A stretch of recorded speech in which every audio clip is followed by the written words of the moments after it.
Good morning. आज हम आपको पढ़ाएंगे सूरदास के पद। कल हमने पहला पद पढ़ाया था, आज हम दूसरा पद पढ़ाएंगे।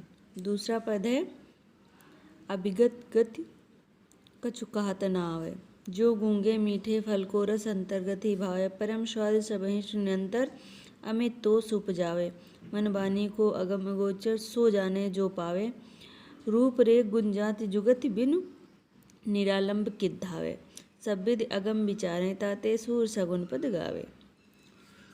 अभिगत का अर्थ है इत्यादि, गति का अर्थ है विषय में, कछ का अर्थ है कुछ भी, कहत का अर्थ है कहते हुए, ना का अर्थ है नहीं, आवत का अर्थ है बनता है।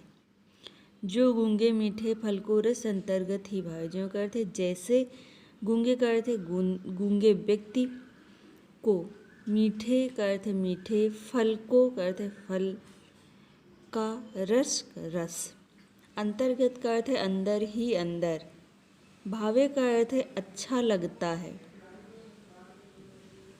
परम स्वाद सबहि सुनिरंतर, परम का अर्थ है श्रेष्ठ, स्वाद का अर्थ है स्वाद, सबहि का अर्थ है उसको, निरंतर का अर्थ है लगातार, अमित तोष उपजावे, मित का अर्थ है अमृत के समान, तोष का अर्थ है सुख, उपजावे का अर्थ है उत्पन्न कर रहा है। मन वाणी को अगम अगोचर सो जाने जो पावे, मन वाणी का अर्थ है मन से, वाणी का अर्थ है वचन से, को का अर्थ है वह, अगम का अर्थ है अगम्य, अगोचर का अर्थ है इंद्रियों की पहुँच से दूर, सो जाने जो पावे, सो का अर्थ है वही, जाने का अर्थ है जान पाएगा, जो का अर्थ है जो, पावे का अर्थ है उस फल को प्राप्त करेगा। रूप रेख गुण जाति जुगत, रूप का अर्थ है रूप आकार, रेख का अर्थ है रूप का अर्थ है रूप, रेख का अर्थ है आकार, गुण का अर्थ है गुण, जात का अर्थ है जात, जुगत का अर्थ है युक्तियों या युक्तियाँ, बिनु का अर्थ है बिना, निरालम का अर्थ है जिसका कोई आधार नहीं होता है,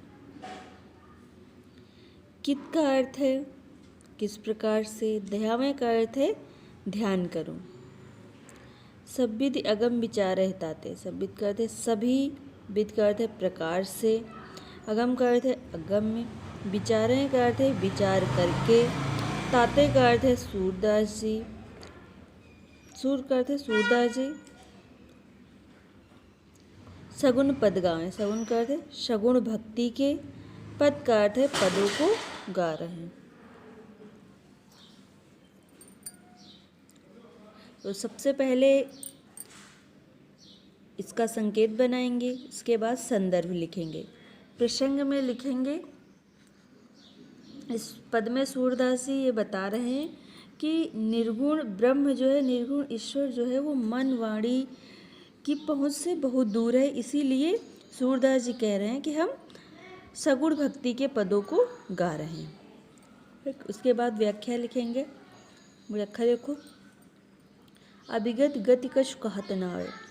सूरदास जी ये कह रहे हैं कि जो ये इत्यादि विषय है, जो ये पार ब्रह्म का जो विषय है, इसके विषय में मुझे कुछ भी कहते हुए नहीं बन रहा है, मुझे कुछ भी नहीं आ रहा है। कह रहे जो पार ब्रह्म ईश्वर है, कह रहे हैं इस विषय में मुझे कुछ भी कहते हुए नहीं आ रहा है। कह रहे जो गूंगे मीठे फल को रस अंतर्गत ही भावे, कह रहे ये उसी तरह है जैसे किसी गूंगे व्यक्ति को मीठे फल खिला दिए जाएं और उसके बाद जो मीठा फल है उस व्यक्ति को अंदर ही अंदर बहुत ही अच्छा लगे, परम स्वाद सबहि सुनिरंतर अमित तोष उपजाए। देखो कह रहे हैं जैसे जो गूंगे मीठे फल को रस अंतर्गत ही भावे, कह रहे हैं जैसे कोई मीठा फल है वो किसी गूंगे व्यक्ति को खिला दिया जाए और उसका जो परम स्वाद है, जो श्रेष्ठ स्वाद है, अच्छा स्वाद है, वो उसको अंदर ही अंदर अच्छा लगे, उसको अमृत के समान सुख उत्पन्न करे, फिर भी रस अंतर्गत ही भाई, उसका जो स्वाद है उसे अंदर ही अंदर अच्छा लगे, वो किसी को उस स्वाद के विषय में बता नहीं पाएगा उसका स्वाद किस प्रकार का है। या मन वाणी को अगम अगोचर जो जाने सो पावे। कह रहे उसी तरह से परब्रह्म ईश्वर भी है कि उन्हें जो अपनी मन से, वचन से और वाणी से जो प्राप्त कर लेगा उसके विषय में वही जान सकेगा। करें अगम अगोचर, ये जो विषय है अगम है, इसके विषय में मुझे कुछ नहीं पता। करें ये मेरी इंद्रियों की पहुँच से बहुत दूर है। सो जाने जो पाए, करें इस परब्रह्म ईश्वर को जो प्राप्त कर लेगा उसके विषय में सिर्फ वही जान पाएगा। रूप रेख गुण जाति जुगत बिन निरालंब किद्धाय।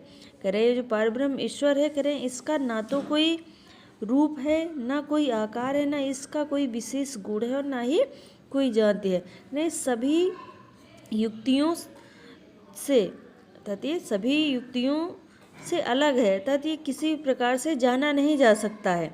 निरालंब किद्धाय, करें बिना आधार के, जब उस ईश्वर के विषय में कुछ ज्ञात ही नहीं, कुछ पता ही नहीं, बिना आधार के अर्थात किसी ज्ञान के बिना मैं उनका स्मरण किस प्रकार से करूं, मैं उस ईश्वर का ध्यान किस प्रकार से करूं। सब विधि अगम विचारे ताते सूर्य सगुन पद गाएं।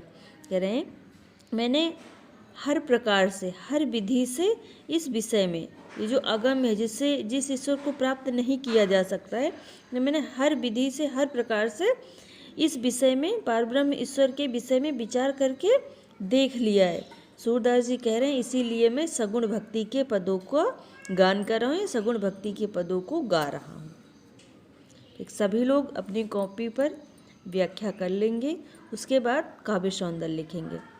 काव्य सौंदर्य में भाषा, ब्रज भाषा, रस, शांत रस, अलंकार, अलंकार अनुप्रास तथा दृष्टांत अलंकार, शैली, मुक्तक शैली, छंद, गेय पद, रस, शांत, गुण, प्रसाद। ठीक, सभी लोग इसको कॉपी पर लिख लेंगे।